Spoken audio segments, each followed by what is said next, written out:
Welcome to Our Girl Relationships. We talk about the problems people face in their day-to-day lives. Let's start with the video. My parents cut me off because of a misunderstanding and lies that my sister told against me. My parents are big on generational wealth. So they taught my sister and me about financial literacy and how to run a business. It came more naturally to me than it did to my sister. Everyone could tell that I was the more business-oriented one among the two of us. Almost a year ago, my parents made me the CEO, though they still had control over the company. It had been a silent battle between my sister and me about who would take over our parents' company. I understand why it should be her, and I don't blame her for wanting the company, but anyone objective enough would know I was the better choice. My parents are not the ones to make emotional choices. It took a lot to get any emotion from them. They were always straight to the point and did what was best, even though it was a hard decision. When I was made CEO, I knew my sister was upset. I tried to get her to talk about it, but she brushed it off, saying she could leave the company for her little brother. I knew she was hurting inside, but if she wouldn't be open about it, there was nothing I could do. I also wanted the company, so it's not like I would give it up. My parents had their way of running the company, but once I became CEO, I decided to change some things. The world had changed since they started the company, and we needed to reflect on that if we were to remain relevant in today's market. So I went to work on adding some eco-friendly products. It was the first time our company was ever going this route, so it had its challenges. At some point, it looked like we had wasted a lot of our resources and time. So much money had gone into the project, so I couldn't let it go down the drain. My parents had trusted me too much to let them down. When I first brought my idea to them, they frowned at it, but I persuaded them and asked them to give me a chance.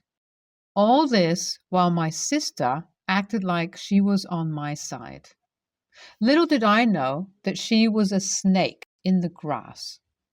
We found out that someone had paid some people to write badly about what we were doing. So it looked like no one should trust our new product because it was an attempt to prevent us from going bankrupt.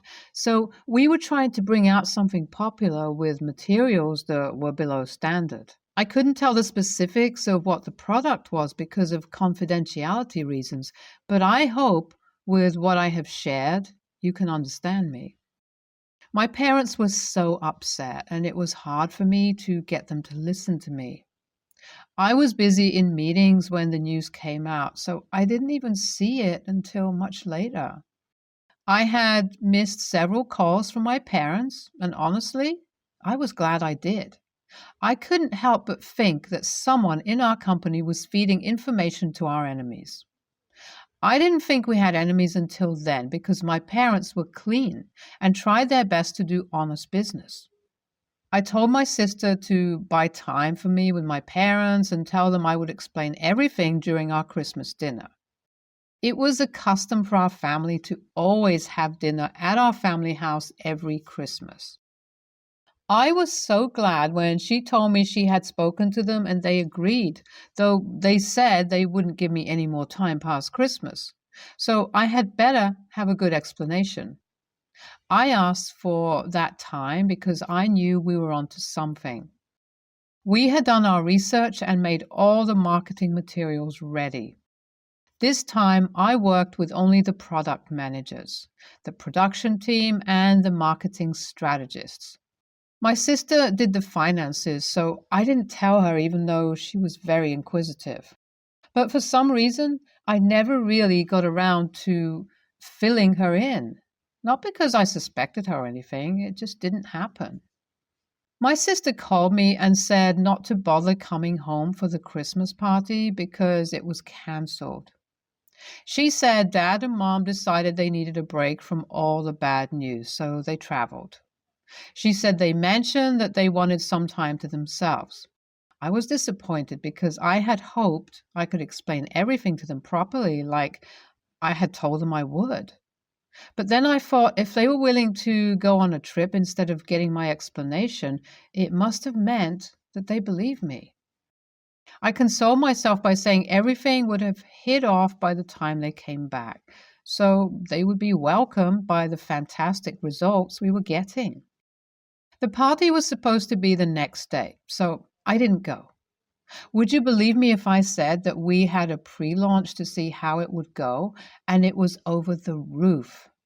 The pre-launch was for a select group, but we decided to bring the official launch closer because of how well it went. We have the best marketing team. I didn't like that my parents were not around to see what we did. Days later, my mom called me to say that she was disappointed in me, and she and dad put so much trust in me that they gave me the company instead of my elder sister. I tried to explain, but she said they gave me time. So I was being written off and I was no longer the CEO. I knew something was off.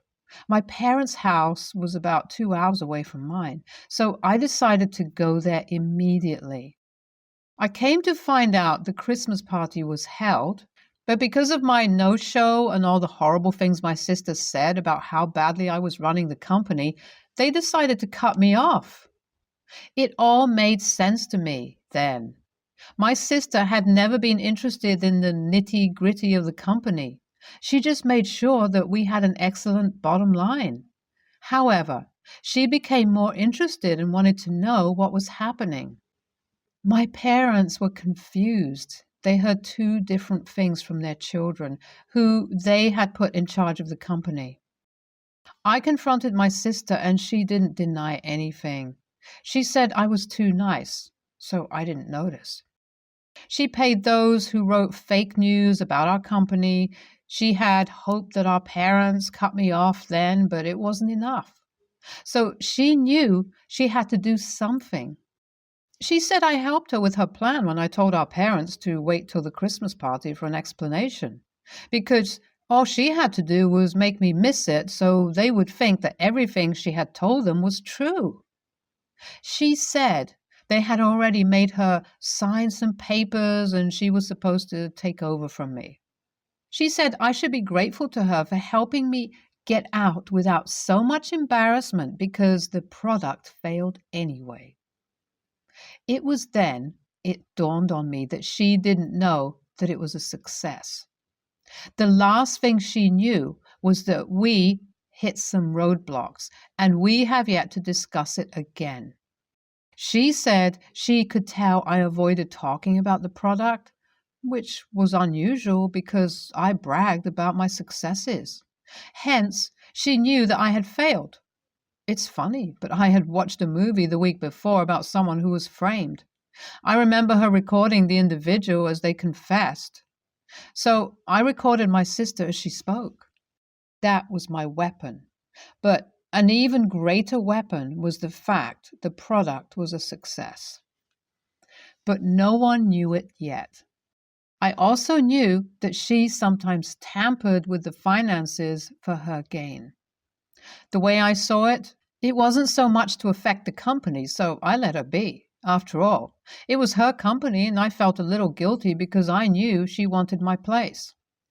I gathered all my evidence from my sister to receive the shock of her life on the launch day. We already have thousands of pre-orders, so launch day would be perfect. I got my parents to agree to give me an audience one more time, but not immediately. My dad was upset that I was making them wait again and threatened that if I didn't show up again, he wouldn't only write me off, he would put me in jail. Knowing my dad, I knew he wasn't joking. Of course. My sister wasn't happy they were listening to me, but she wasn't very bothered because she thought she had won and I was defenseless. I asked my parents to come by the office on the launch day. We set up the conference room to show our back-end monitoring for sales. Once we went live, We sold over 50,000 products in less than an hour. My parents were overjoyed, but I could tell they were also confused because of all the lies my sister had fed them. Then I played the recording and showed them that my sister had been taking money that she wasn't supposed to be taking. My sister looked like she wanted the ground to swallow her. My dad demanded an explanation from her. She said it was my parents' fault and that they made her do what she did because the company was supposed to be hers. But they chose me instead because I was a boy, even though she was older than me. My father told her that it had nothing to do with gender and that he and my mom just picked who they felt would be able to deliver, and they were glad they made the right choice. He added that he understood her twisted mentality in some way because she was jealous of me. However, he didn't understand why she stole the company's money. He concluded that she would pay the price since she did everything to make them disown me. Effective immediately, she no longer worked in the company and had no right to it. He said with sadness in his tone, "Daddy's little girl isn't so little anymore, so she has to face the consequences." My sister looked at me with so much pain and hatred and left. I wasn't expecting my parents to disown her. I just wanted to uncover the truth and get what I finally believe is rightfully mine. AIAH for getting my sister disowned and jobless? NTA, your sister didn't care about you and was ready to see you go down so she could take your place.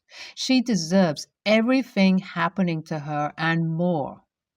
NTA, you only said your truth, and your sister was found wanting.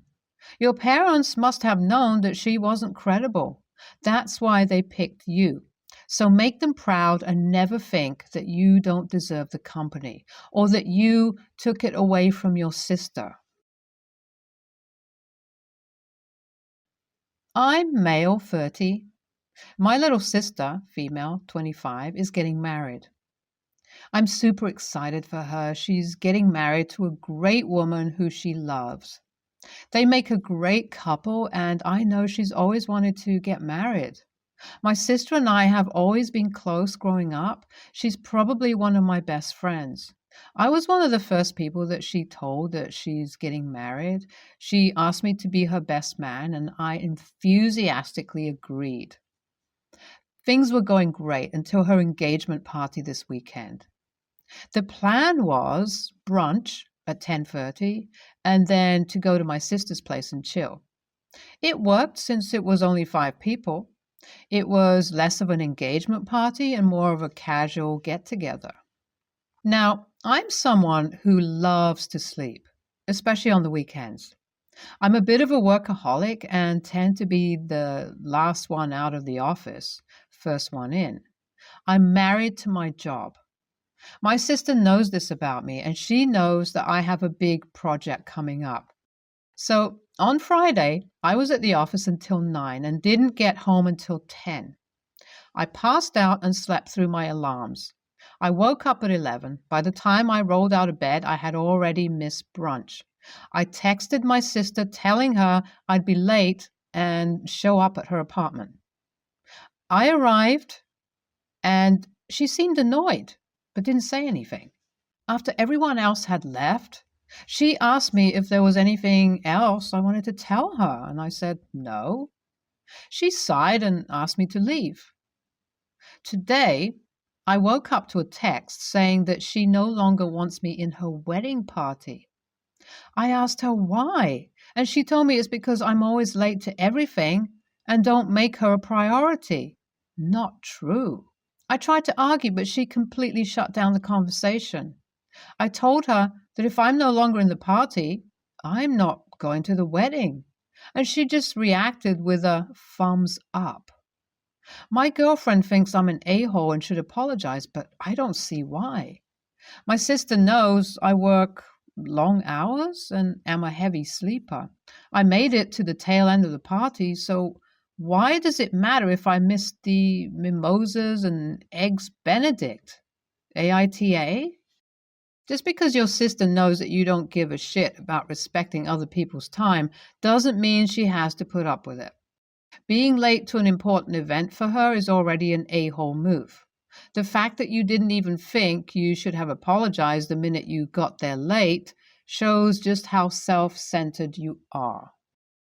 And the absolute childish, then I won't go to your wedding move, as if it's all about you, is just the cherry on top of your entitled behavior. YTA, stop making excuses. You are not the victim in this situation. YTA, I would have maybe been more inclined to be on your side if you genuinely seemed sorry, but you think being married to your job is some badge of honor that gets you out of being responsible for the other obligations in your life. Newsflash, it doesn't. Based on her reaction and your attitude about how everyone knows this, I would almost guarantee you have let her and other people in your life down more than once. Reap what you sow. If you want to commit your life to a job, that's on you, but don't expect everyone else to let you get a free pass on showing up for them. YTA, not for sleeping through your alarm on one occasion, but for how you handle it. I find it odd that you don't seem to make any adjustments. If you sleep through your alarms, get a louder alarm. I get tired. I've worked 13-hour shifts several days in a row at a time, but I still set my alarm and went in the next day.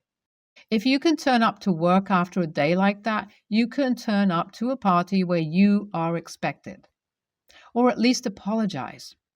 I can't believe you never apologized for missing half the party. Of course she kicked you out of the wedding party. You've made it clear you'll probably miss her wedding ceremony and turn up without an apology several hours later. If you want to be in the party, you need to be bloody on time at bare minimum. And you've made it clear you just can't be relied upon to take that seriously. It sounds like you regularly flake on your sister. If this had been a one-off, I can see how it might be an innocent mistake.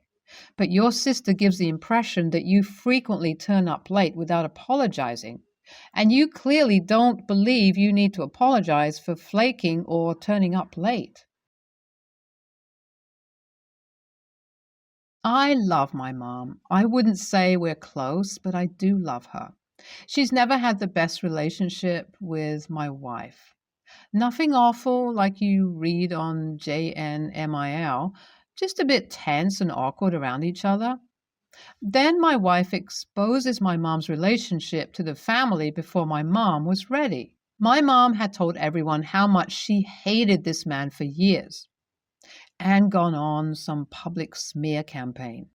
And I guess they weren't really officially dating at the time, and she didn't want anyone to know. Honestly, my wife was just gossiping, but I think my mom overreacted.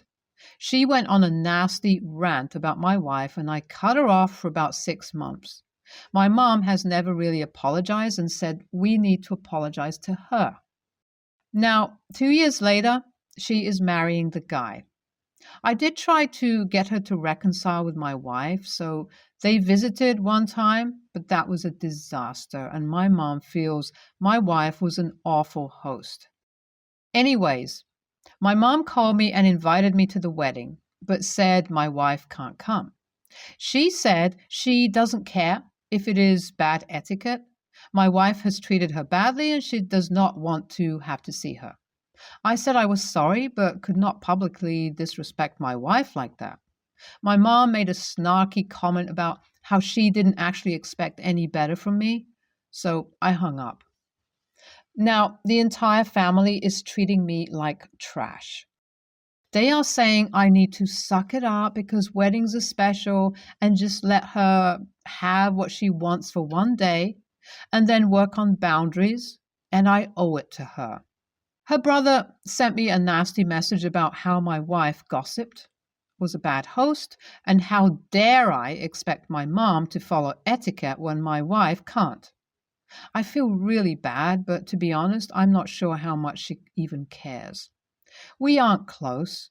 The people she is actually close to are going to be there, and I feel like I need to defend my wife. NTA. It doesn't matter who it is in your life. You don't owe anyone anything. You don't owe your mother time just because she gave birth to you. You don't need to forgive people, and you certainly don't need to create boundaries after a certain event, in this case, a wedding. I feel that if you would go, YWBTA to your wife. And only set yourself up for more boundary pushing from your mother, who, by the way, already said she didn't expect much from you. Family is just the unfortunate people you were born with. True family are the people you choose to be in your life, to be supportive and loving. This is a tough one. It sounds like your mom and your wife had not ever really gotten along anyway. Your wife had no business telling everyone your mom was seeing someone, especially since your mom was trying to figure out if she even liked the guy. It then turned out that they apparently worked out their differences and fell in love, to which your gossipy wife goes and tells everyone what is going on, despite the fact it was your mom who should have had the rights to tell. I'd be pissed too. Then they make an attempt to mend fences, and your wife gets called a bad host, which you do not elaborate as to why, which is to me a piece of information that would be helpful to the story. Maybe your wife was shitty to your mom then. It's your mom's wedding, so it's her right to invite who she likes, and maybe she feels your wife will pull something at the wedding. And the comment she made about expecting nothing less from you seems appropriate, since I'm thinking you constantly back your wife up, which is your job. Your duty is to the family you have now. However, it doesn't give your wife a free pass to be an a-hole forever either. ESH.